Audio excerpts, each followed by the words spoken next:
You're this perp back with another video, and I just got done checking out episode 3 of Cabinet of Curiosities. This is the autopsy episode, and man, this series is fucking dope. I really enjoyed this episode. Um, so let's get right into it. I don't want to waste no more time. So this was a really interesting setup for this episode, as you have like these, I guess, what would you call, like, mine workers, and then all of a sudden you got this guy running out with some type of like sphere or ball that ends up causing this explosion. Then we kind of get introduced to our main character, Carl. He's the coroner, and he wants to look more into this explosion, so he goes to visit his friend and the sheriff of this town, named Nate. And Nate pretty much breaks down exactly what's been going on in this town, and all leading up to this autopsy. And I really like this breakdown and just the build up. It's kind of a slow burn for this first half, but once we get to like the last like 20 minutes, that's where stuff gets really crazy. But you know, Nate pretty much breaks down to him like, weird things have been happening lately where people have just been disappearing and reappearing. There was a case of where they found this body in like this sack, and so Nate decided to do like a stakeout and also have some civilians get involved. They went by the names of like Owen and I forget the other guy's name. I'm drawing a blank on it. But before they can come back to the stakeout, the body's already gone. And now also the civilians are missing as well. They disappeared.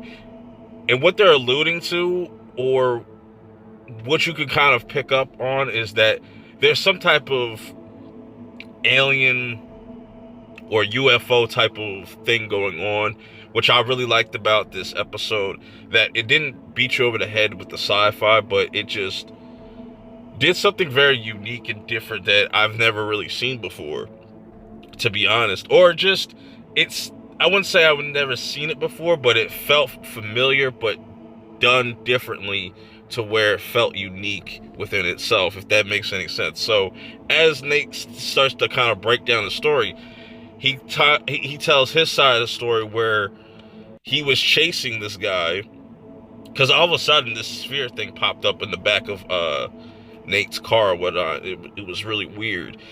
But then that led to a chase after this guy that had the sphere, because people were coming back, or at least one person came back, and he wasn't who he said he was. You know, it's almost like somebody kind of took over his body.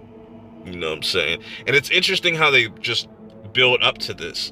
So Nate is kind of just freaked out by this whole situation, and he just wants to make sure his friend is aware of what he's about to get into. So they kind of set up shop in this old like abandoned place, I guess, so he can kind of look at all the different bodies. I think there was like at least 11 or 10 bodies if you include the main one that got caught up in the explosion that had the sphere. But Carl, being the coroner, he was just, I guess his curiosity got the best of him, and he just thinks that there's more to this and it's not just an explosion. So once we get to the actual autopsy, this is where things get really fascinating, because he's like going through, you know what I'm saying, keeping a log of all the different bodies, you know what I'm saying, just breaking down everything. But then the one specific body, I think his name was Alan, that's the one that was like the weird one out of the bunch. He starts to come back to life, and then it just kind of turns into this sci-fi alien type of horror story. I don't know how to describe it, but that was really dope.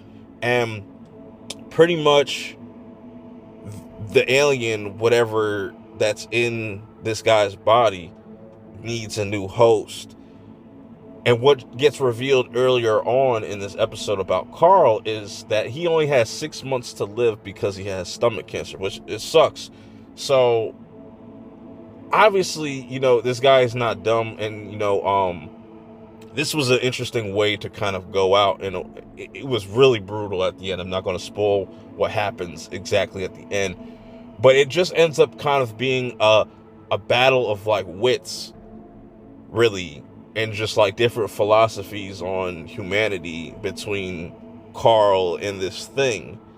And just the way it ended, it was really brilliant, I thought, and just really well shot. All these episodes have been really well shot. This is what I really have been wanting out of something like American Horror Story, or even American Horror Story, where just each individual episode is just bringing something unique and new, and it just really feels like efforts being put into these stories, whether you like it or not, or just, I'm saying, if something kind of falls flat, but you just know the quality is there. So I can appreciate that, and just how well produced this whole entire show is. So let me know how you guys feel about episode 3. I will have my episode 4 review up as soon as possible. I'm about to go watch that right now. But until next time, I will see y'all in the next one. Peace.